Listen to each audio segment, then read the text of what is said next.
Hey guys, welcome. What it do, motherfuckers? Welcome to another episode of Horrible Decisions. This is your girl. Actually, I want to be someone new this week. Finally finished the 10 episode MJ doc, and I'm going to be Carmen Electra for this episode because she's a fucking goat, and I want the documentary on her whole face. So this your girl, Carmen Electra, aka Peg the Stallion, aka Mandy Baskins, aka that bitch. I'll be Denise Rodman because Dennis Rodman is me, my nigga. I don't give a fuck about the job when I leave it. So I definitely watched all of that shit too. And you guys know I don't give a fuck about sports. I don't even think you need to know me to know I don't give a fuck. But that shit was tea. No, I loved it. And this is not a sports podcast. For those of you who are tuning in for the first time, because I know we may have some new listeners, because we have the motherfucking voice of the culture, the motherfucking I said what I motherfucking said, and I stand for everything black. We finally have Van Lathan. I didn't know how we was really going to intro you because you kind of got your own job now. We can't say where you work. So we have Van Lathan on today's podcast. Go ahead and speak to people, Van. What up? How y'all doing? Man, look, I've had each of these ladies on my podcast. I consider y'all to be great friends. I love this fucking podcast. I always have. So I'm happy to be here, man. I'm happy to be fucking with y'all finally. I'm mad that it took it's too late. Like, I was about to say, I'm mad it took a fucking pandemic to get your ass on the show, bro. I'm never in New York. Y'all had to go to Joe Budden's fucking pool party. Then the one time out, because we always wanted to do the episode with you together. We felt like you would be someone fun because we're all friends. So it was like, okay, if one of us is out of town, it's not going to work. But look at us now, all together. All in separate motherfucking locations because the world is ending. So before, don't say that. I mean, don't say that, man. Honestly, I ain't gonna hold you. So I wanted to start off this episode. I know that Weezy and I, in the beginning of this, I guess, pandemic, Weezy was like, all we hear is about coronavirus. We got to keep the conversation away from coronavirus. But I think that this has now become kind of a new norm, I would say.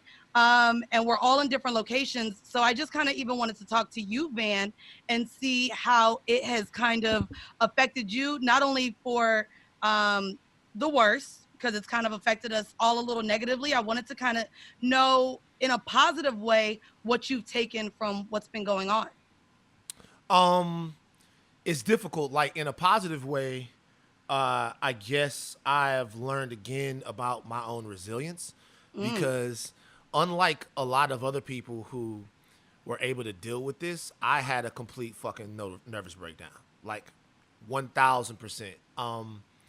When my anxiety, everyone says, oh, I have anxiety. And I'm not saying that people don't. We all do to a degree. Mine is completely crippling. It is, it decimates. Like it came from, I'm scared. I'm taking my temperature 15 times a day. I'm reading everything. I'm getting into everything. I'm all fucked up. Then it goes into, I'm so stressed out that I'm having heart palpitations. Then I get scared of the heart palpitations, and then I can't sleep. I think I went 3 weeks with about 30 minutes of sleep per night, all night long. I mean, I'm not going to lie. I don't think we've talked about it. I know I've joked about, being sexless, being dickless, not going on dates. And we've definitely brought up how this pandemic has affected us with dating and sex and partners. But I don't think we've talked about much of the mental health. And even I started to run a report kind of just to work on speaking by myself and also editing audio. But then like I was speaking to my mom and I went into kind of like a manic phase myself. I was on the phone with my mom after grocery shopping one day and I was like, so yeah, I'm going to get this and I'm going to get this and da-da-da. And she just like, she was like, calm down. You sound really manic. She was like, I'm so glad you have Bodhi there because I really am an extrovert and I'm feeling now like, fuck, I'm not around people and it's affecting me. I mean, my friend is staying with me for a couple months now. So that's going to relieve kind of just the need to be with human interaction. But yeah, we definitely haven't talked about how this whole thing has affected our mental health along with sex and our jobs. Weezy, mentally, has this affected you? Have you felt anything with depression or anxiety or, being around other people? I think we were both really like extroverted people that liked being outside. In the beginning it did, but I adapted pretty well. Like, I mean, I was crying a lot. Not like I don't already cry a lot, but like just spurts of like going to a grocery store, seeing all the masks and being like, oh wow, life is over. Like just getting depressed about people I know who have gotten coronavirus and not understanding. Because I think in the beginning, I just felt like if you get it, you die. And that was really terrifying, much like a cancer, right? Like survival rate with cancer, it feels like a death sentence. But the more that I'm becoming knowledgeable on how to take care of my body and getting healthier, I'm not as worried. Also, like I've done a lot of goal setting and a lot of things that have pulled me out of feeling depressed. Like I put things on the schedule, which I know everybody says to do that. So I feel like that part is annoying too. I'm so sick of people telling me, oh, do Zoom with your friends, FaceTime with your friends, and get your calendar busy. But like, you just actually have to do it and you'd be all right. I know more about stocks now than I ever have in my fucking life. I actually don't watch that much Netflix, which is wild. Like, I feel like I should. I limit myself to nighttime to do it. I don't watch during the day. We talked about it on Patreon. I completely have gotten off of the binge concept. That phase is over. That phase is so over. Yeah. I can't binge a show. I've honestly tried to start a couple new shows. But you know what? We all had it, right? Because as busy people, you didn't have the opportunity to binge. You can't just, you know what I'm saying? Our lives before, you're like, oh, word, my nigga, we in the house for 2 weeks? Cool. Let me watch every show that y'all niggas been talking about. How I just started Sopranos, I don't understand. But I don't know. Now, I will tell you one thing. Want to be on brand here. I'm horny as fuck. And I have someone to fuck, but I'm horny all the time because of this quarantine. And I think it's because I'm spending more time on my phone. And a lot of people do porn, bruh. A lot of people do porn out here. And if they wasn't doing it before, they definitely fucking doing it now. Bro, I can't believe some of the people that have started their OnlyFans journey in this particular thing are people I never would have thought. Like who? Like who? Yeah, like who? It's nobody that y'all would know, but it's like people that I worked with that's like, yo, click the link in the bio. I'm like, yo, for real? You were a marketing intern. Yeah. I'm like, you had just graduated from San Diego State, and you were telling me you were going to be the next Oprah. By the way, you can still be the next Oprah and do your OnlyFans. No shame. You can do both. You can do both. You can do both. But I'm surprised. I know what you're saying. Because I think we always think like, someone's going to say like, oh, why can't you be up at the same time? It's just normal people's trajectory. What's normal to us is not OnlyFans and Oprah, but the world is changing, bro. No, and by the way, with the more people that do it, the more commonplace it's going to become. And then you have a chance to be the first OnlyFans Oprah. Absolutely. Because there's a lot of motherfuckers out there doing it. I think that's even the way, and shout out to you. I know you just started kind of a Wire recap with Jamil Hill. That's one of your podcasts that you're doing right now. On top of the Red Pill podcast, you're still... No Red Pill. No more Red Pill. Is it still up for people to listen to it? Because I want people to still go back and listen to the content. Because Weezy and I were both on we was on it. That's we was on it. Right. Look, I still own the IP to the Red Pill. The Red Pill is I own it completely. But I am now launching a brand new podcast with The Ringer. I love it. Next week. So I have 2 shows with them. And the podcast I'm launching with them next is going to be more along the lines of what I was doing with the Red. I love it. And hey, do you guys want to talk about IPs and be messy or not? Oh, no, bitch. I was getting into the motherfucking topic. Actually, I listen to that shit. I've never listened to that podcast. Dude, I never listened either. Like, I'll listen. I was in a fucking hole. I was been talking to Liz Goldwyn. Shout out to Liz Goldwyn from Sex Education. Me and this bitch on the phone. She's like, yo, I'm in the hole. I'm like, can you believe it? I'm not even going to lie. So I was actually going to bring that up because the same way we talked about kind of just the normalization of OnlyFans, I remember starting a podcast 3.5 years ago and niggas looking at it as a hobby. And now all of this podcast drama and beef is coming out. Let's give just a brief rundown. So there's a podcast, and I mean, normally it's like, oh, don't give anybody love. I would say there's two. They're huge. They're called the drama sourcing where we're talking about. They're called Call Her Daddy. And $1 million ideas or $1 million something with Wallow, Gilly the Kid. That's also podcast drama. This one particularly about the IP is super interesting. So Call Her Daddy is a sex podcast of 2 white girls that live in New York. They're us, but white. With no guess. By the way, when we got into this, I knew the motherfucking clause was coming out. I knew when you said that because you were like 2 white girls. Why they gotta be? It's just another podcast. I want to mention they're white because I feel like that has a lot to do with How they was acting? going on. Now let me say one thing. Word. I don't want to even say that they're like us because I really feel like just because two people have sex podcasts don't mean shit. Like we're not close to near nothing Horrible Decisions does is even close to that. You know what I mean? Like we're a sex ed kinky fun podcast. There's two white girls that tell their nasty stories. Cool. To me, they're very Valley Girl voices. They curate this audience that's like douchey, but they make money on it. That's a bigger lane than what we do. So it ain't no shade. Nigga, what the fuck are you talking about? You just shaving the shit out of me. Barstool Sports is douchey people. I was about to say, come on. I think it's not even that it's a bigger lane because I would say that douche niggas is a bigger lane. I'm saying when we came out, because we are just two women that talk about sex, we could be compared to guys we fucked. We've been compared to cocktails. We've been compared to literally two girls that are open about talking about sex. And so Cocktails is based in Atlanta. We've had them, shout out to Kiki and Medina. So Call Her Daddy is these, two white girls. There's a blonde and a brunette. They openly talk about sex. Well, they signed a 3-year acquired. Yeah, they signed a 3-year deal before. I think that's a big thing to say. And that's a huge part of this. What's a huge thing to say? They were a podcast before. They did not start, and Barstool Sports did not conceptualize this, which is actually what I thought.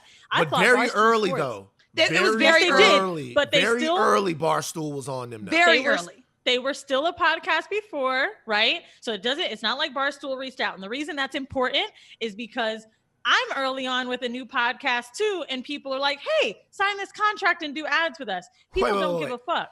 But here's the thing, though. They don't give a fuck. People do that to me and Mandy. They do it to everybody. I know. But here's the thing, though. If like you guys had a podcast and the podcast grew organically for a long, long time before any other networks came in, right? Right. There is something to be said with how early a major network like Barstool gets involved with your podcast. Nigga, weeks into like early. Right. So that does lend itself to the success of the brand. Like you can't divorce those two things. That's why I said I think it's important to acknowledge that they had it before. So the tea is, I've never listened to an episode. However, the podcast has been on air for a year, and they stopped letting episodes come out or stopped doing episodes for about 4 weeks. Nobody kind of knew why. They posted some cryptic shit about how people would find out, but the owner of Barstools, who's Dave Portnoy, came on their feed, basically, because he owns it, and talked about why there hadn't been episodes. And there was a disagreement between the hosts and Barstools, feeling like they weren't owed enough money. Now, here's some cool facts, just interesting baseline that you need to know. So an IP address is your intellectual property, which is basically the idea. It can just, or the name, but it can also be the idea. So for example, Horrible Decisions, if you remember, Mandy, what was it, 2 years ago, somebody wanted us to sell our Patreon episodes and put bonus content with them. For some money that wasn't comparable to what we've been making. 75 grand. Patreon. Yeah. Nothing. No, it wasn't even that much. Oh, it was 50. It was 50. Which wasn't even what we made on Patreon. It was less than half. It was 50 plus a bonus if we reached a certain amount of subscribers. But here's the interesting part. Mandy and I started saying, which is a really interesting part of Call Her Daddy. We were like, well, we'll just make our own Patreon as Mandy and Wheezy. Fuck it. Now, Barstool not only bought Call Her Daddy, but they bought, I can't remember the word, but the concept. So Alex and Sophia, of them, the likeness. Yeah, the Alex and Sophia can't go out and do something else, which was pretty dumb. Not saying that they did was dumb, because Barstool's huge. They had nobody yet, so why not let this happen? Now, the podcast makes money. They give them a $70,000 base, and it makes money from merch, from ad sales, and am I forgetting something else? Alcohol. So they get a bonus. They also get a bonus. So they weren't getting the ad revenue. That's the thing. They were getting they got a $2,500 bonus based on every 10% above whatever amount of listens in that total to $1 million between the two of them. Starting no, it was $500,000 each. No, the first year it was like they split basically like $1 million back. They split $1 million. Yeah. Now, so here's what's interesting. 70,000 was the base. They want more. Now, immediately, I'll be real. When I found out that they made $500,000 each on the first year and had nothing before Barstool, I'm like, you signed a bad deal. Suck it up. You're going to be big in 3 years anyway. Who cares? But I'm feeling two ways about this. When Dave Portnoy got on the show and said, I want them back because I'm already missed out on 400,000. I'm like, okay, 4 weeks, 400,000. This show makes $100,000 a week. A lot of money. Of course you want more than 500 grand. However, They offered it back to the girls. So what happened was the girls wanted their IP, which was, of course, the worth of the brand. The most important thing is your trademark, I believe. You never know what your brand will be. It's important to keep that. So they offered these girls their IP back, 6 years less out of their contract, right? 6 months. 6 months less out of their, 6 months less out of their contract, and a $500,000 base. And they're still saying no. And now this is where I said I think the whiteness really matters. The nerve of you to sign this bad deal on your own, not come to work, they offer what you're asking, and then you're still like, fuck you, and breaching the contract? How? So it's crazy because this to me is comparable to what Meg Thee Stallion is even doing right now.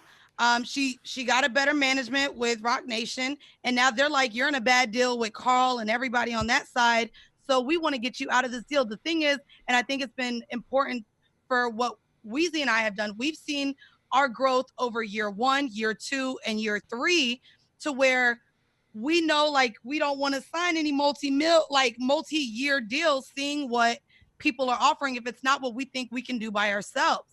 And I think that they just hopped into this early, but regardless, you do have to, once you sign that shit, which is what Dave kept saying, I'll sue the shit out of you. So they're locked, bro. For the next 2 years, they're not gonna be able to do shit together. Yo, the girl fucking got on Instagram talking about, I want to do the show again. I bet you do, bitch. Right, yeah. What are your thoughts, Van? They fucked up. But here's the thing: they made a mistake. Like, I've been them before. Right. They made a mistake that a lot of people make, right? Like me coming off the tour bus going into TMZ, I don't really have the leverage to sit down and dictate terms to them.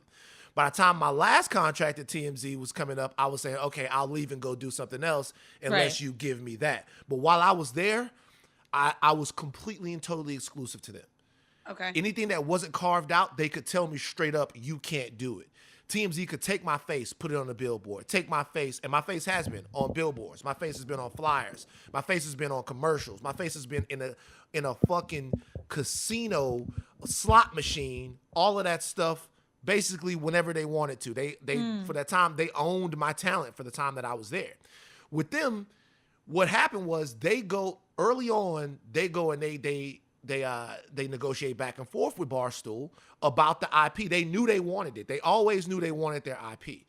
But they didn't feel like they had the muscle initially to negotiate for and maybe they didn't. They obviously didn't. So here's the thing. To anyone out there that's listening, Go ahead and drop a gem. Once you do that, you're fucked, okay? Yep. If you have an IP that you feel like is gonna last and give you generational wealth, something that you're gonna be able to go back and draw, once you make the decision to sell it, they own it.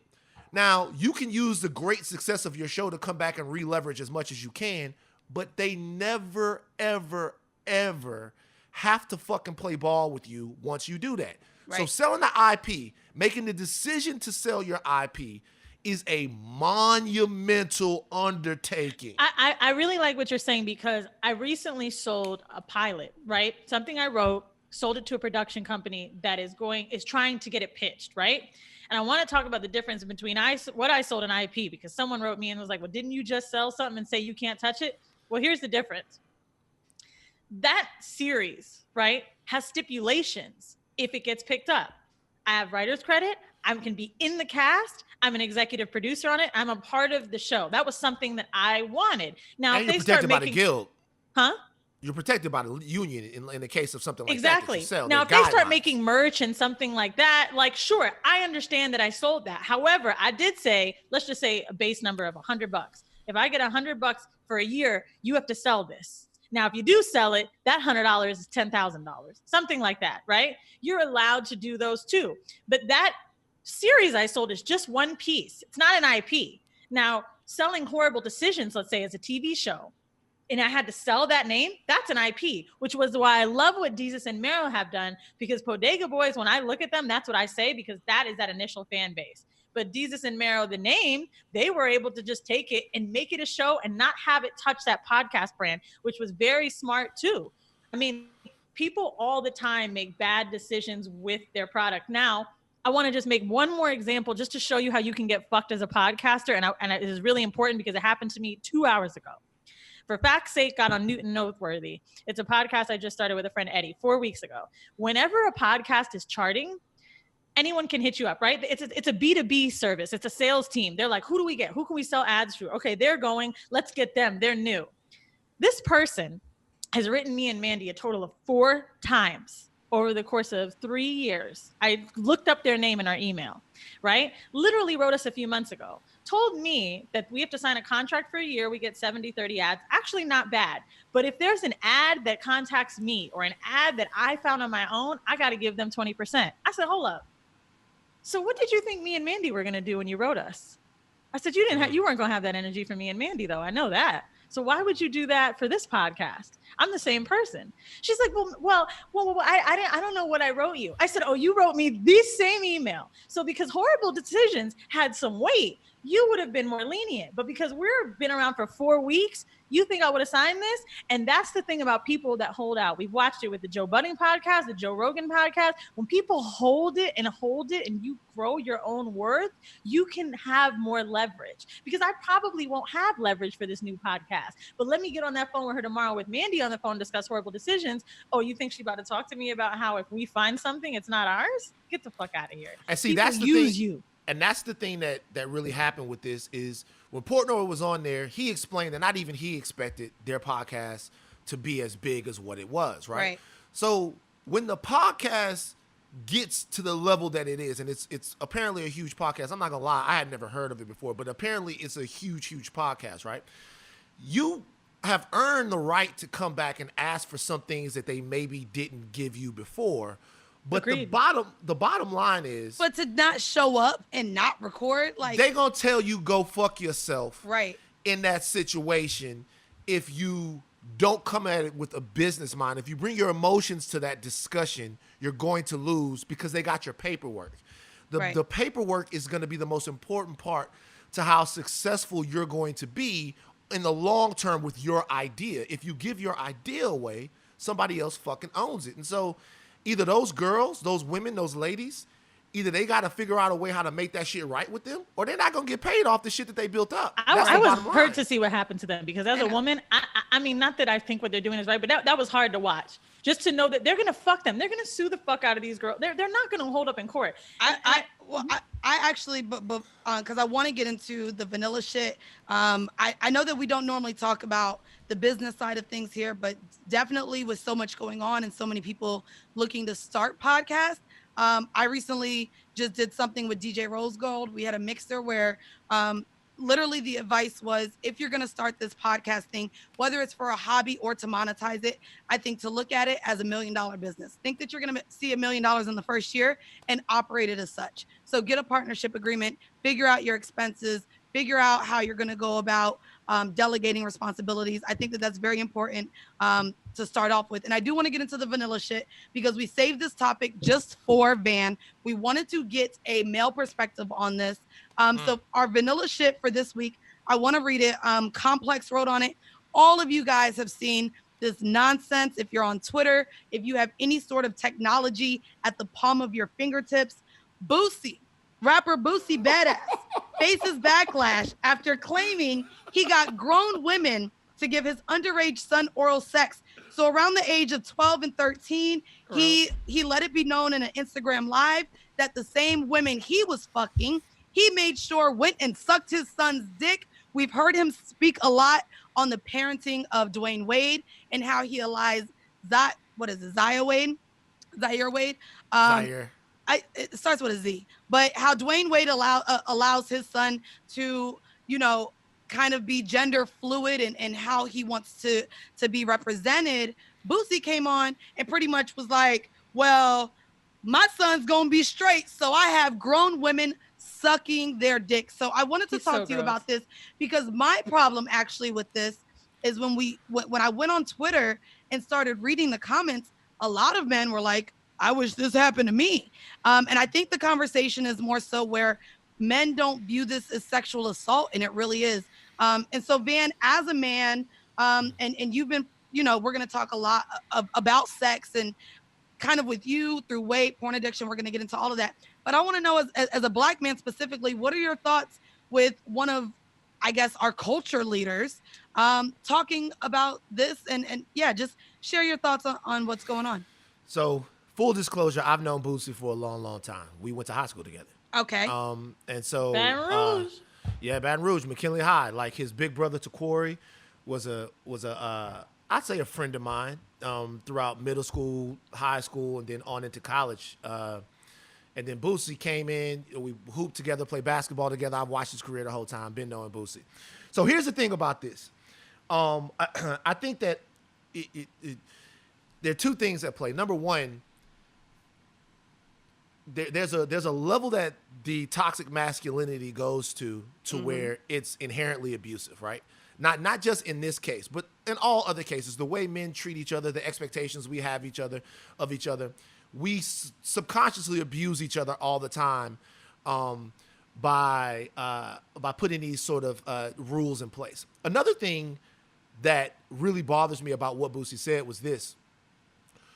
Boosie is not only, if that's true, not only is he abusing his children sexually, abusing his son sexually, abusing whatever other kids sexually, he's also informing them about women in a really dangerous way. What he is saying is that a woman exists to initiate, reinforce, and validate your manhood. So you're a child, right? You're a kid. In order for you to get to a certain point, this woman has to do this for you. And that ushers you into the club that the rest of us are in. When you cast women in that role, it is impossible to uncast them. What you start doing for the rest of your life is using women to gratify or build you up in different ways. And then they become not people.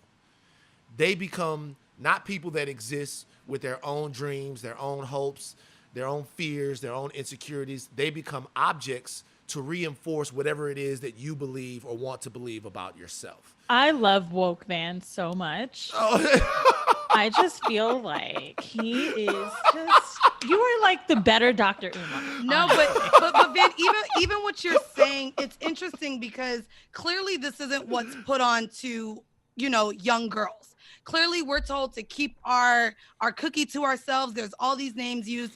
Moms definitely aren't going out making sure we get grown dick to make sure we're straight. That's not a thing that's given to us. But I think it's interesting because I was having a recent conversation and I'm not sure where it's taught, but so much for men, the end goal is sex. Men take women on dates because they hope they can get pussy at the end. They go about doing things. They lie, they manipulate in, I guess, response to hoping that they get pussy at the end. There's no other end goal with a woman except for sex. So what you're saying is exactly right. And that's exactly what Boosie is doing. Now, I want to ask you, because another instance that I saw, we see a lot of the teachers. A lot of the teachers in the news are coming out that they're also messing with kids. And men in their minds are saying, damn, I wish that happened to me. Do you know why there's no inkling to sexual assault when it comes to young boys? We know what it is of sexual assault for women. Of course, we've all experienced it. We've talked about it. But men aren't talking about the sexual assault that is happening to them. Why is that? Well, number one, because sex is such an aspirational thing. I remember my father, who's a great dad. And by the way, I don't think Boosie even knows that what he was doing was abuse. I don't think that he would do anything that he thought was abusing his kids. I don't think he even knows. I remember my dad asked me one time I was 15, he's like, have you gotten any pussy yet? And I was like, well, you saw me jacking off to the Janet Jackson Scream video. You know that I'm not getting any pussy. What are you talking about? I haven't. I'm like, no, I have. He goes, okay, well, you need to take care of that by the time you're 16. And I'm like, what? He goes, well, if you're a Lathan man, you shouldn't be a virgin when you're 16. So go figure that out. And we definitely not being told that. And for me, that fucked with me because I was thinking, with my brothers and my dad and everybody else, am I the weak link if no one wants to sleep with me? And it becomes when did you lose it? Not till I was 17. So for me personally, I look at sex is seen as such an aspiration. And by the way, I can't speak to women, but there is something that overnight fucking happens to you when you're 11 or 12. Start fucking? Not that you start fucking, but like every fucking thing, shit that you never noticed before, just becomes. I can't Elaborate. It's like, yo, I remember one day I just discovered titties, and I was like, and it was weird because I knew that titties were there, but I didn't think that they were actual titties. So explain. Did you see a move or something? Yeah, and then I was like, and then your dick jumped, and you were like, ooh, yo, and me I was thinking to myself, yo, her titties are under there, and it changed my life because I was thinking, under that shirt there's a bra, and then under that bra there are actual titties. And so for the rest of the time, I remember I was like in the 6th or 7th grade, I was trying to see a titty. My whole day was just about revolved around titties. How can I see the most of a titty that's the possible that I could see? And I'll never forget. I'm not gonna we're at PE class and we were playing soccer, and there was a girl. And she was I know her name, but I'm not gonna say it on here. Thank you. Somebody snapped her bra, and when they snapped her bra, her shit was so big that the bra broke, and then the titties fell in the shirt, and they were free. Sexual assault. It was a girl that snapped the bra.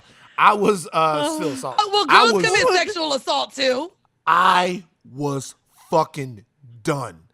I remember I had to have a conversation with my dad about that. I was like, I thought he was gonna say with my dick. No. But no, so what I'm saying is, can you say what age you were? You said 11? At that point I was 12. That was in the 7th grade. I'll say it's funny that you say that because when I was in 5th grade, I was on the morning announcements. And it wasn't shut up. You look like an old morning announcement ass nigga. Man, he was like, this Peggy B, aka Shut up. I gave the morning announcements in both and middle by the way, school to let and you guys elementary. know, there is a spot behind the jungle gym that no one can see you. So if you want to go back, can you not give children where to go and fill each other up? No, so it's crazy because I was on the morning announcements, and it wasn't until when I was in 5th grade, I started filling out my bra a little bit more. And I remember the boys, that was the grade they started taking notice of my titties. So I think that's about 10 or 11 years old. And I remember like being so embarrassed that they would talk about the size of my breast as a 5th grader. So I remember going onto the morning announcements and sitting, like, of course there was a table in front of me, and I would slouch so that my tits were covered by my arms on the table, just so that people couldn't see my cleavage as a 5th grader, because the boys were definitely into titties. I must have been a hoe right into elementary because I was kissing for cookies. Oh my God, that's so fucking sad. What kind of cookies? Whatever. You was like what kind of? I gotta know what kind of cookies. Because if you for animal crackers and shit, like what kind of cookies you? That's no, sad. Like they were like cafeteria cookies, but we all only got one. And I knew these boys wanted to, kiss. So I was like, oh yeah, you was made to be a hoe your whole life, bitch. I'm telling you, when my mom found out, oh my kissing for cookies, and here I am trying to cover my titties. How'd your mom find out that you was hoeing for cookies? Because the teacher fucking said something. Because nobody had cookies, and I probably had mono. I'm dead. Van, I want to get my point by saying that was titties. this though. So, go ahead. So this is my point. My point is, so you have an intense biological imperative. Your body is telling you sex, right. sex. And that's uncontrollable, right? Like for most guys that I've talked to, that's uncontrollable. And what you need in that situation as a young man is you need somebody that can establish a healthy relationship of what sex is supposed to look like and how it's supposed to do. You don't need someone going, yo, my nigga, take off, go get it. Yeah. And so because of that, sex becomes like something that makes your manhood. It becomes something that you like a notch on your belt, and you think any sex is appropriate sex. You think any sex is good sex. You think that of course you wouldn't think that there was anything wrong with having sex with a teacher. What could be better? You know what I mean? Like that's a grown woman. That's probably the best sex. So right. And meanwhile, with women, we the dynamic gets changed because we see women as not quite that way. We see them as more sexually vulnerable. And No, I think that people want to protect girls more than they do little boys all of the right time. because of the hypersexuality of men as well. I do want to say something that you said, and I'm not saying that you're using it as an excuse, but I know you know this person, so of course you've probably got a softer spot in your heart for him. But when you mentioned like Boosie didn't know what he was doing was abuse, or in essence means he didn't know what he was doing was wrong, I don't really believe that, and I'll tell you why. I think that people, for example, he used the argument that, is it Zaya? What the fuck is their daughter's name? Zaya. Maybe it's Zaya. I think it's Zaya. Yeah. Okay. So Dwayne Wade and Gabby's daughter, right? So Zaya, who is, we don't even know if she's trans. I would even use the word like queer. Or no, does she identify as trans? She identifies, she wants to identify as a woman, but there's no talk whatsoever about transition. Of a transition. That's my point. Right. Boosie used the argument over and over that she doesn't know about her own sexuality yet because she's too young. So that's not what he said. Okay, what did he say? Go ahead. So like what he said was, and by the way, I'm not in any way defending Boosie. What Boosie said was indefensible. What I'm saying is that, well, no, what he said about Dwayne Wade's kid was, don't cut his dick off. Right. Yeah, right. But and he was saying, how do you know? So he didn't have any conversation like that, because I feel like I remember those words. Well, what he was saying, the main point was, don't cut his dick off, Dwayne Wade, and that's never been a conversation. Because what if he wants to go back and fuck women when he gets older? Nobody's ever had that conversation that I know of. I don't know what they're having the conversation as a family, but there's never been any talk about any surgeries or anything like that. Their daughter is dealing with a lot of things coming at them at the same time, and they're choosing to be what they should be, which is supportive parents. I'm not giving him an out. What I'm saying is that anything that he gets from saying what he said is deserved. Like, that's something that's disgusting. But at the same time, there is a pervasive set of ideas and behaviors that go along with men thinking that women having sex is some kind of way, like accessing their manhood. And that didn't start with him, and it's not going to end with him unless Louisiana, Baton Rouge PD would be at his fucking door. He has a daughter. If he said that he had a guy come and fuck his daughter to make sure that she wasn't gay. So it's just a weird thing on how we prioritize little girls over little boys. And it's frankly very sad. But I think the main thing about Zaya, we got to figure out her name, is it is clearly more unhealthy that you're forcing sex on a kid more than you are letting them change their clothes. And I don't know if you guys know this, but I just want to go through this really quickly. You cannot remove genitals or do anything like that on a 12-year-old kid. You can't even start hormonal Zaya. Okay, thank you, Benson. You can't even start like hormone treatment until I believe it's like 16 or 17. So like this is all super preliminary. It's not something that's in discussion yet. And I think that his obsession with masculinity, I would say weird. I think it's an obsession. And before we get into the hope facts, I think it's weird how we have such an obsession with sexuality with children. I think it's done to young girls really quickly based on what they wear. I think that we sexualize children more than children sexualize themselves. They wouldn't have no fucking clue. And they have no clue what they're right. And I think it's fucking disgusting that we are putting sex onto these children instead of just allowing them to simply be children. There's a popular video with the guy who's on the pole swinging around. He's an instructor. I don't know if you guys have seen it. It's actually really adorable. He's like, let's do it again, little kid. Kid can't be more than 3. And they're not playing any kind of music that feels sexual. He's wearing regular clothes. There's nothing porno looking about it. And to me, it seems like exercise, not to mention there's a fucking pole on the playground. I totally agree with you, Van. I want to jump into our now hoe facts. So the next 2 conversations that we're going to have with you are ones that I've really wanted to have with you. So our hoe facts segment is where we pull out weird facts about sex. And for you specifically, because you've been so open in the conversation, I wanted to have the conversation about porn addiction. We've talked about OnlyFans. We've talked about how you literally go onto your Twitter and see porn. But not only that, we've talked about how Pornhub has given you free premium during the quarantine. But there are some effects to porn addiction, and you have talked about your experience with it. So I wanted to give some facts before we get into kind of your experience with porn. Um, the one of the facts that I thought was very interesting is that addiction to pornographic material is not just limited to porn videos. This comes from addictionhq.org. Um, and it says that the action a person has towards pornographic material may not just be limited to porn videos and other content available on porn websites. This addiction for porn would translate into their real life, as well as they would want to quench the thirst by trying newer alternatives. So it's saying that other things include starting from content on the internet and moving onto a stage where the addict would not be able to control their thirst for porn in specific and sexual activity in general. You got a lot of noise shit going on over there, Van.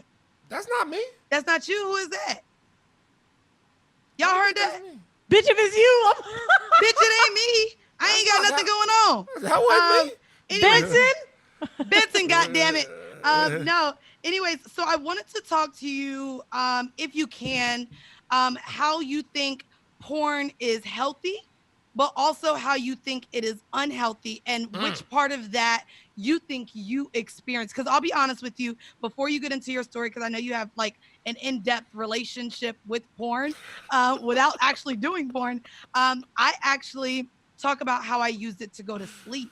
It's been my routine, honestly, for the last maybe years. Why is Mandy saying it like she's talking about reading about? It's been my routine. It's been my routine. And honestly, you don't understand. Very important to me. If I don't watch porn and nut before I go to sleep, I have nightmares. Or I just lay in bed and can't fall asleep. I have to bust a nut to fucking sleep, okay?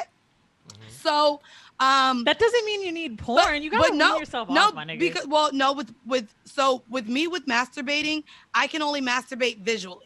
So I have my phone in one hand, my toy in the other. Can't do it with my imagination. I know you've talked about being real imaginative in your goddamn mind. I just did that shit like an hour before. I maybe literally have to watch porn.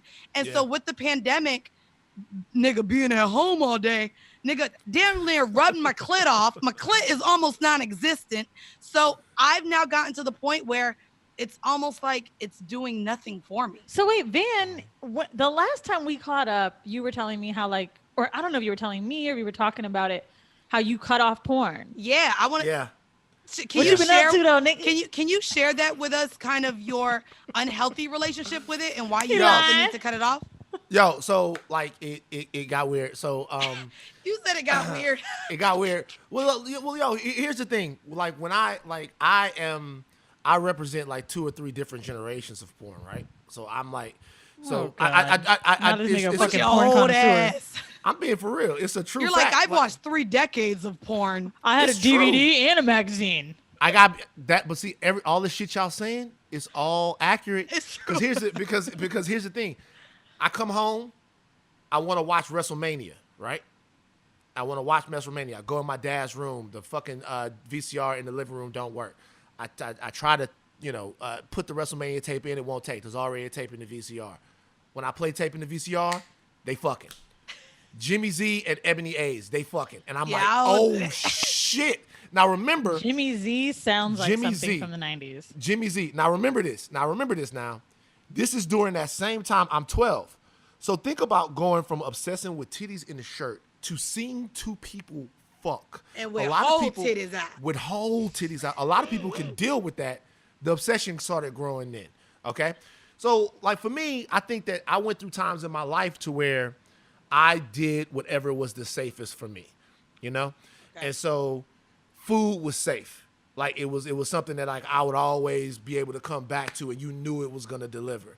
And really, porn was safe. Like if you dial up the computer, you get on some porn, you see something, whatever you want to happen, it's going to happen. Dial up. We know we going back with you. Dial up. You know what I'm saying? Whatever you want to happen for yourself is gonna happen. Like I think where the addiction started to become like a problem for me then, and then a problem even sort of more recently is when it's something that you feel like you kind of have to do, like you can't live without day. Right? Or like you're not gonna have a regular day. if every once in a while, Me. see what I'm saying? That If was every me. once in I a while, literally, especially being home, if I didn't masturbate at night to put myself to sleep, I didn't sleep well. And before I got out of bed in the morning, I was like, shit, I didn't watch porn last night. So let me make up for it. And I was watching porn at 7 o'clock in the morning and busting off just because I felt like, fuck, I didn't go to sleep to it. Let me wake up to it. And that's when I was like, okay,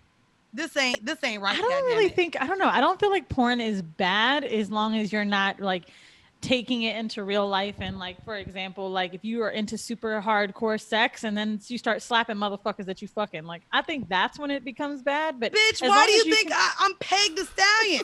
I think 7 years of gay porn got me to where I am now. And I feel like, fuck, it's ruining my sex life. no, but, I I think anything that you overdo, right? Yes. So like, I for me, this computer, like, I can't use this as a fucking pornographic machine all day. I gotta write. It ended up being Okay. to a situation for me to where. So wait, in what do order you for do? me to- You use your TV instead, or? Like, no, in order for me to get writing done, I had to go to a public place. You know what I'm Oh. saying? Yeah, because if I was opening the computer, my dick was like, all right, let's go. You know what I'm saying? Wait, It's but like- you it was didn't answer the question. What you mean? Have you been watching porn? Yeah, a little bit. Yeah, it's a lot of hours in a day. Yeah, a little bit, but like not like I was before. Not like. Not Are like you I was watching before. twerking porn still, or have you graduated? Yeah, what was Nah, your, what it's was almost your always. what was your porn preference? So everyone knows mine is gay porn. Weezy's is bukkake and cream pies. What is your Jesus. porn choice? Big butt twerk porn. Yes, Big butt twerk porn. So Really, is there actual fucking or is it just dancing? Sometimes, but like, but what you have to understand is like for me personally, Sometimes. sometimes there is, but even like it's like because You the- think the about it on ass- your dick? The ass obsession is so significant. It's hard for me to watch like other positions besides like cowgirl. Have you dated women with big asses, or this doesn't like go into real life? Like, is Of this course, something? I have in the past, but No, like, no, but I is think- this something that's like you need? Like for us, we need niggas with money. Do you need ass? It's not about. It's yeah, not necessarily. No. And I need a Like, nigga with a big dick. Sorry, it's what I like. So so when you date even or like preference wise, have you felt over the years because of porn, it's kind of messed with you wanting a woman with big tits or wanting a woman with a big ass because this is how you get off? Well, I mean, yeah, there's something to be said from being from the South. I haven't been with too many women that don't have nice butts. You know, Right. my girl has a nice butt. So like, it's not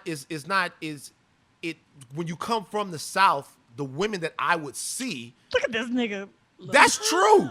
Like the women that like the I'm from Louisiana. right now. From the Y'all- South. if Like y'all when you get come, the chicken women that I would, and would say, I'm gonna be honest with you. But Like when I like kind of got to college and people were like, "Yo, man, you know who the finest chick in the world is? The finest white girl?" I'd be like, "Who?" They'd be like, "Angelina Jolie." I'd be like, hell no.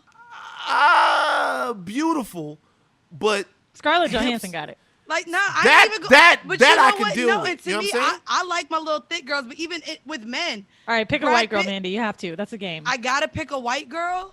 Julia Fox. Who? Carmen Julia Electra Fox. is white, right? Yeah. I'm No, gonna she's go not Carmen white. Electra. Maybe she's she was fine. Latina. I She's think not white Latina. enough. We need She's her Puerto whiter Rican. for the game. A whiter person that I think is fine that I would fuck like and eat her little pink pussy. Jesus Christ, oh my God. I'm I'm trying gonna to think about it. spray this mic after. Oh, that. you know what? Cause I think she's really good looking. I hate her talent, but Iggy Azalea, bitch, I be double tapped. Iggy Azalea is You You beautiful. just got canceled. God damn, I couldn't be less attracted. Like it, Really? it is so wild. But I like couldn't be bodies, and I less- think feel like she's- whoever her doctor is, Look at this picture. dog, that bitch is beautiful. I'm You not know hating why? on her. She Good for she her, looked but, like Amber that's not Rose for in me. this pic. That's Not why. for me. Okay, see, fuck you. She First doesn't off- look that white. first That's why off, Mandy likes her. Don't do that. Right. She look a little exotic, bitch. She one of them black fishing ass white girls. She's a spicy white. Right. Anyways, no. So basically, why or before we get into the horrible decision, which I'm super excited to get into because I've saved this topic just for your ass. What tips would you give to somebody that thinks that they may be addicted to porn and how they Ben can go can't give away them from tips, my nigga. This I'm about to say. motherfucker just said he's back Ben on said porn. So I mean, skip he's watching this. it, but maybe not that much. Like, well, what I'm saying is like, like the first thing that I would say to anyone that's trying to get a hold on anything is don't cut it out cold turkey. Just try to limit it. I looked up one time and I had a membership to Brazzers, to Bang Bros, to Reality Kings. You was paying for all this? Yeah, Yes. those 12-minute videos aren't enough. I pay for all of it. Number one, I pay because I support. I'm a fan. I'm a true fan.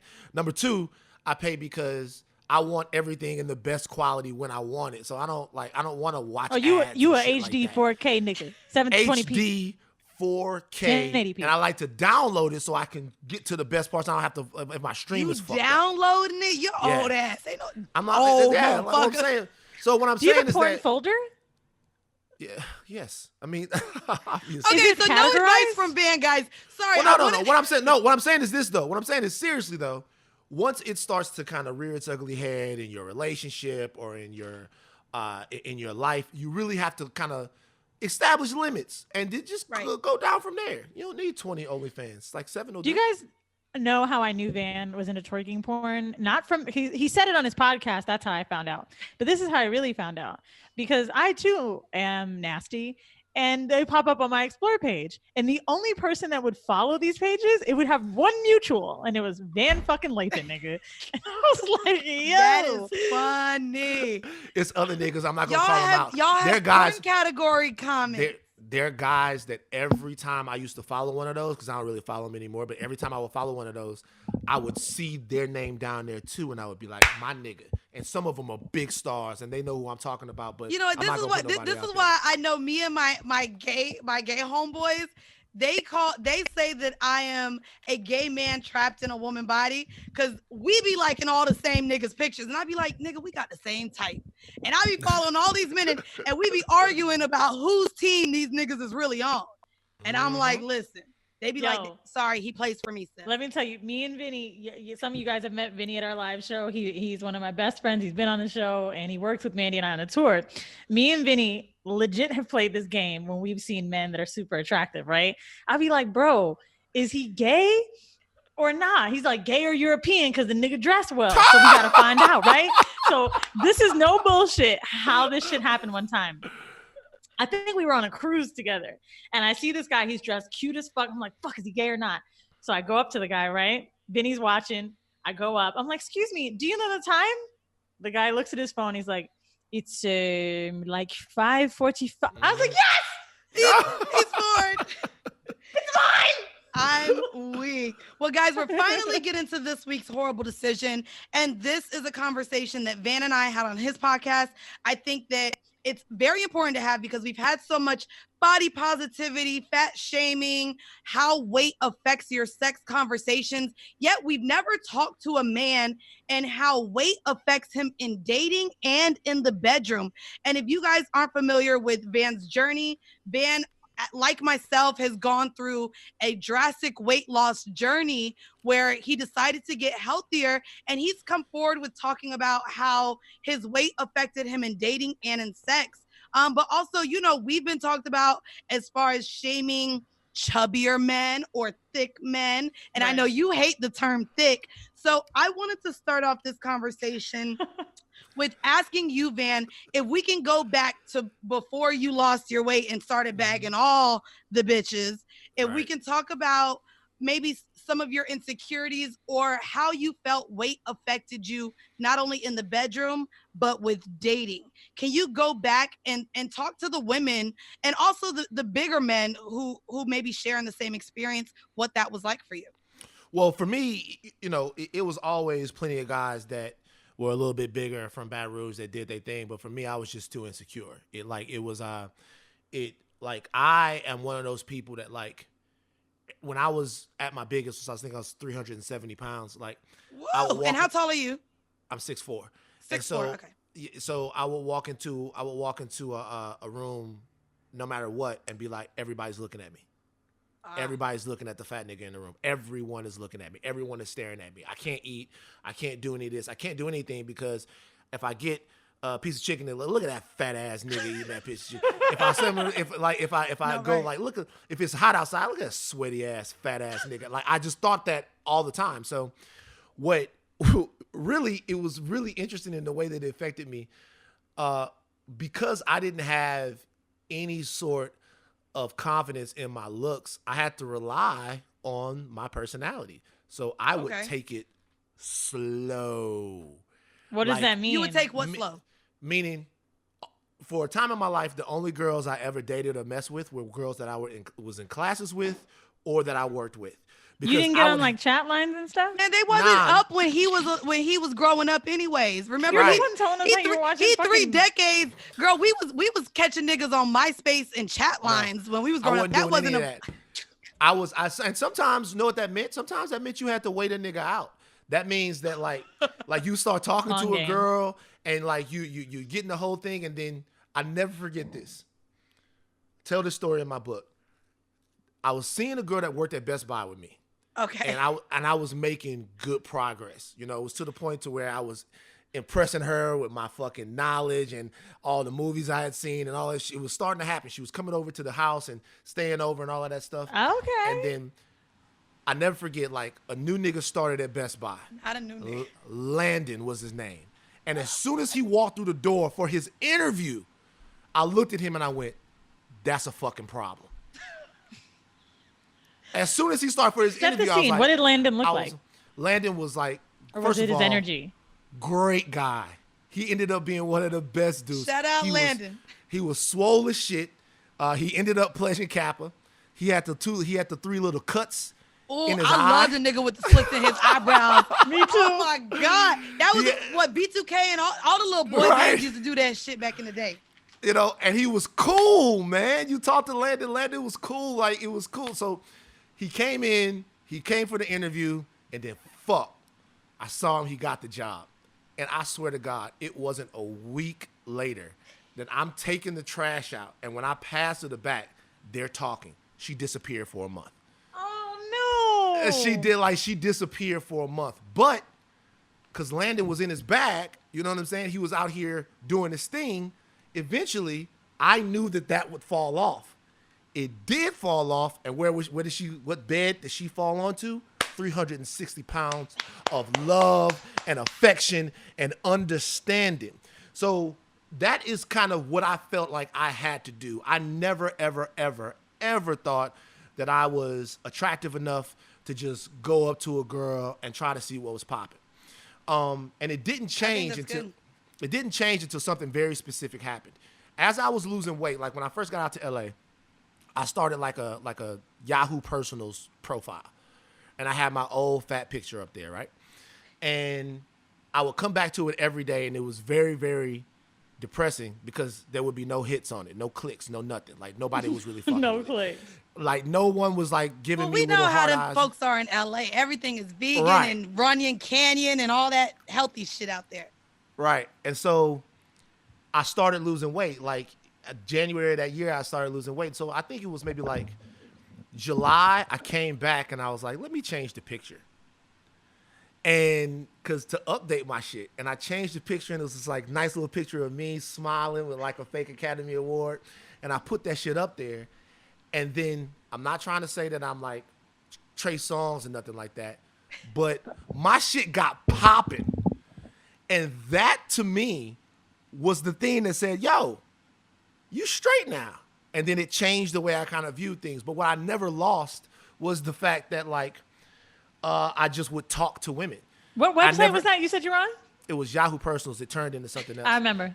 Yeah, but I never lost the thing that I would just talk to women, because I spent a lot of time trying to get to know women and trying to talk them, trying to make them see my personality, and that kind of never went away. You know what though? As you have such a warm personality, and as I got older, I understand that people could be like this, but I would say years, maybe even like 8 years ago, just being at that age where I was in earlier 20s, and I would meet someone like you, like a Van, I would say, who's so warm and friendly, and I was confused on whether they wanted to fuck me or not, because they just had that much of a way with words that other men don't. I'm like, is this platonic or is it not? Because very few people, I think, can talk to women and make them feel that comfortable.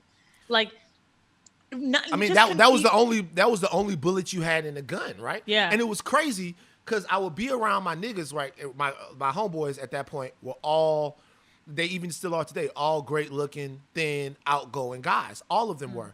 And the shit that they would say, I was like, yo, like he I remember, never forget, my boy Trey was like, we're talking to this chick and I was agreeing with her and trying to be supportive and stuff like that. And Trey was like, nigga, stop blowing this whole head up. It's just another example of how stupid women are. And she goes, yeah, women can be stupid. I was like, what? You know what I'm saying? Like, I was like, that works. So you the culprit, ho? Yeah, I'm like, well, Ben, I want to know because you mentioned going from 370 pounds, you lost the weight. What was the difference in sex for you as a bigger guy? Like, were there limiting positions as a bigger guy? Did you find yourself out of breath? I joke all the time about how as a big girl, these knees wasn't no Meg Thee Stallion, so I ain't riding no dick. And I mean, I know that I felt a difference when I lost 80 pounds from how I was energetic in the bedroom or not.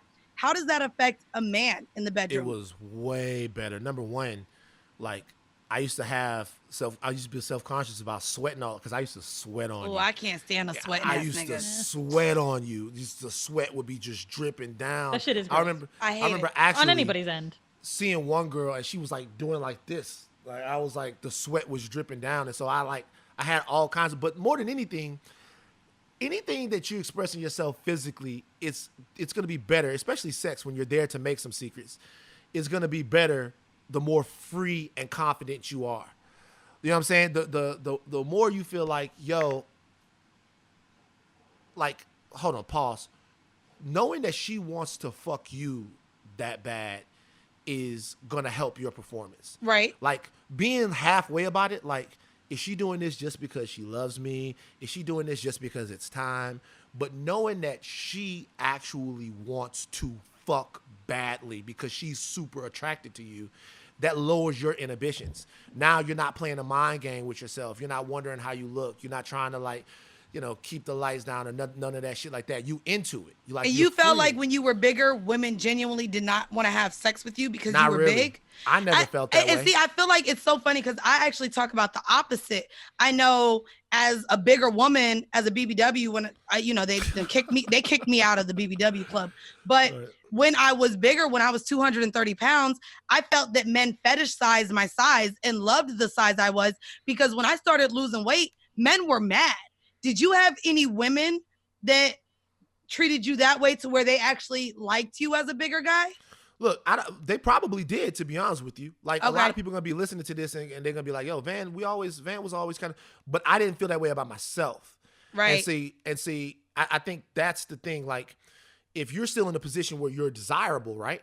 If you're going some places and people are coming to you, then that's at least one way for you to gauge like how you're going to feel about yourself. Right. Because people are still fucking with you. But if that's not happening, then it's all in your mind about how you look and how you feel. Oh, yeah, I used to want to fuck with the lights off. Now I be like, let's turn on the ring light, nigga. Right. You see this asshole. Not the ring light. So I mean, that was the whole thing. It's just, but there were a lot of things that changed as far as, like, I freed my brain. It wasn't for me. And by the way, there are people, millions of people, billions of people that are chubby, fluffy, fat. I hated that fluffy term. That are completely okay with it, sexy, proud, whatever, boom. I just wasn't one of those people. It was inhibiting for me, so I had to get rid of it. No, we interviewed a girl. Shout out to Ashley Chubby Bunny. Yes. She doesn't, that was the first time I had ever heard someone tell me that they don't care to be called fat. She was like, oh, I am fat. Like, it is what it is. Like, I guess I've always looked at it as a derogatory word. And she was saying, and her and Mandy were going back and forth. And I found it so interesting. Mandy was like, I don't like fluffy. And the girl was like, I don't like fluffy. And Mandy was talking about how she didn't like when men squeezed her. And the girl was like, well, I like it. And it's so interesting how, because to me, I think what that shows us is one or the other has had an influence of someone saying that their body isn't right, or one is not celebrated enough. And I think that's really the problem, is like, if you are dating somebody, if you're a woman who's dating a bigger dude, making them feel sexy. Women don't do that to their men often. Men, I believe, to be honest, give more compliments out, dish them out way more to women, and for some reason we don't do the same. Celebrating somebody's body, whatever it fucking looks like, is very important. Making sure that you know that men can have insecurities too without letting that turn you off. We just assume niggas is gonna be confident and feel good. Well, I actually do want to give a tip too. And this is before we wrap up and get to our home mail and get out of here.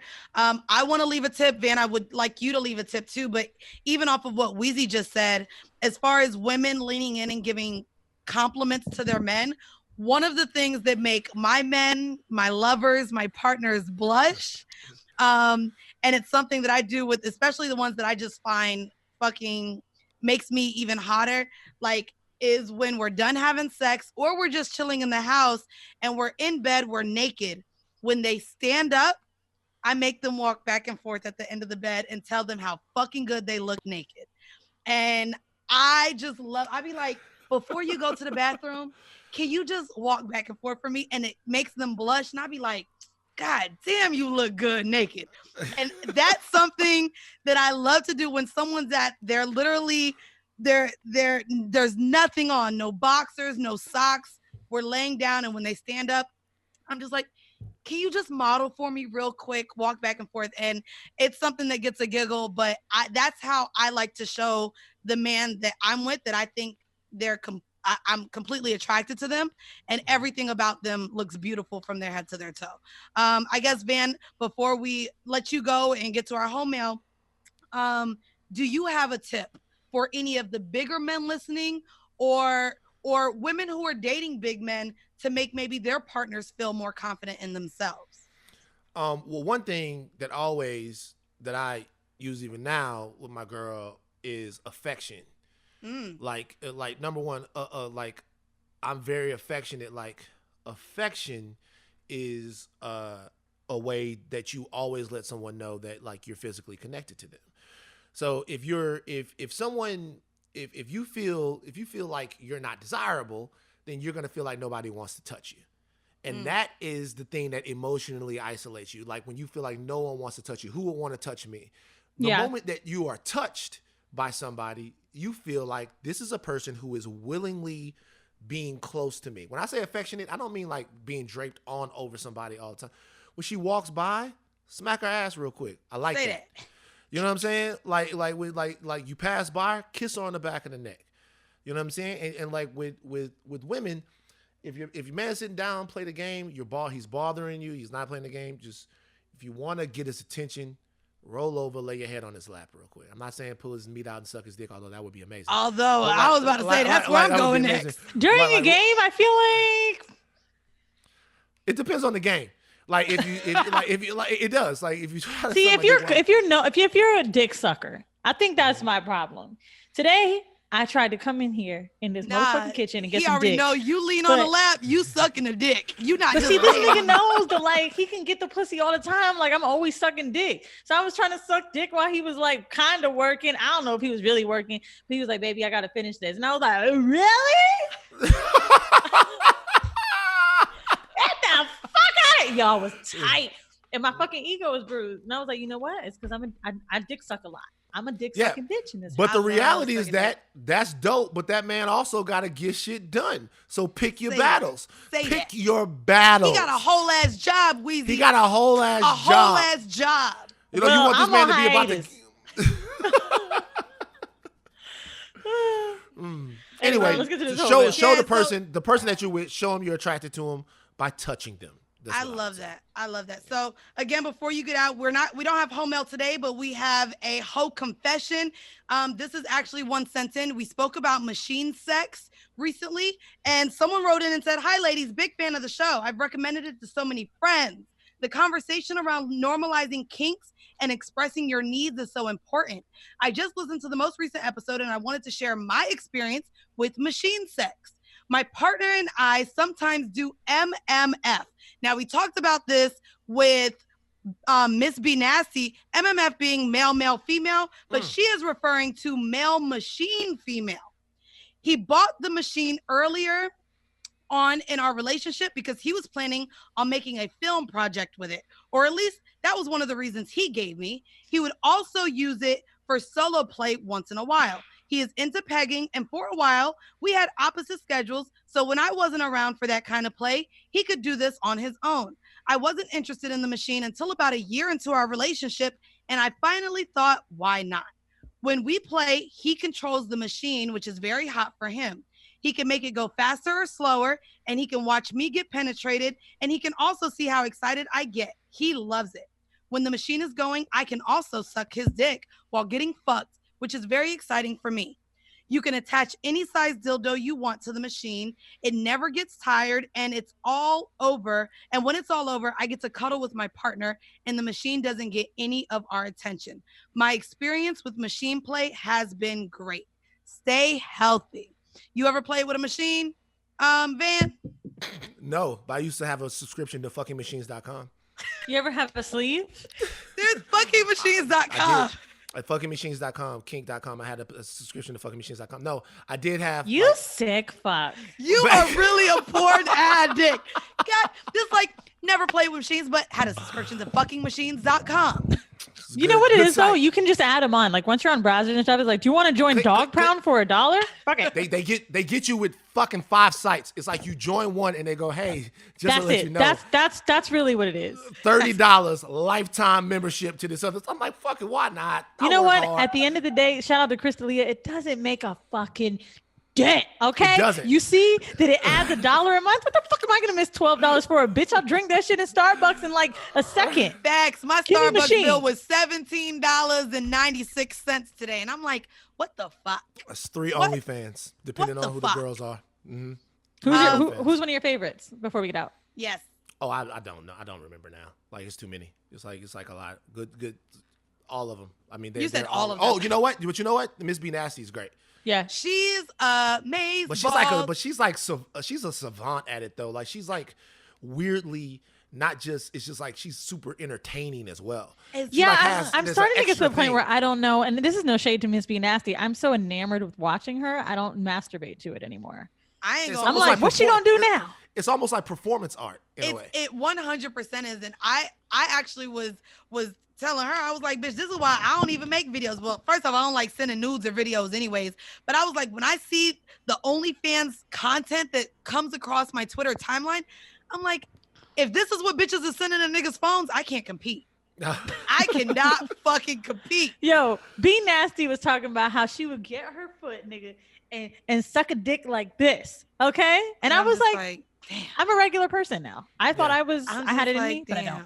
Anyway, if y'all love what Van had to say, first off, Van, thank you for finally getting on with us and joining us for Horrible Decisions. Before we get out of here, let everyone who doesn't know, even though I feel like everybody know who the fuck you is, but those who don't know, let them know your @name, where they can find you, and also what other content you got coming out so people can listen to your little hotep ass. Sometimes you hotep, but not really. But where can they listen to your hot takes? At Van Lathan on Instagram and Twitter, of course. We have Way Down in the Hole, me and Jamel Hill, that's based on the Wire podcast we have right now. We have a brand new podcast coming with me and Rachel Lindsay to start on the Ringer in the next couple of weeks. No, Rachel Lindsay is the first Black Bachelorette. Okay. All right. Yeah. So I ain't gonna lie, I thought she was white too by that name. No, Rachel Lindsay. Rachel Lindsay is gonna be great. Other than that, like we got a couple of TV shows coming out. We got a couple of different. We got a lot of shit going on. So just stay with me. And I'll stay black. With Would you look at that? Yeah. Rachel I think he knows the color of his co-host. I don't care. I just didn't believe it. I wanted to see what kind. So yesterday I saw her on the Zoom. She's a black girl. She's not even like a fake one. She's she's a black girl. Right. Yeah. Well, I mean, shit. If you guys haven't listened yet, and we have them coming on our podcast, Weezy, I saw the title to your episode on Poor Minds, and she's like, "Am I black enough?" or whatever the fucking title was. They be coming up with that's funny right. ass titles. Next week, you guys are gonna hear Poor Minds on our show. I just did their show. Check them out. They were really fun. Like, I think they did a great job in asking me questions like that were kind of, I feel like when people have me on their podcast, they want to be like, oh, how's Horrible Decisions coming up? Talk about your threesomes. But they were like, yo, we be reading comments where people say that you want to be white. And I was like, okay. Oh, that ain't shit. Hey, shit.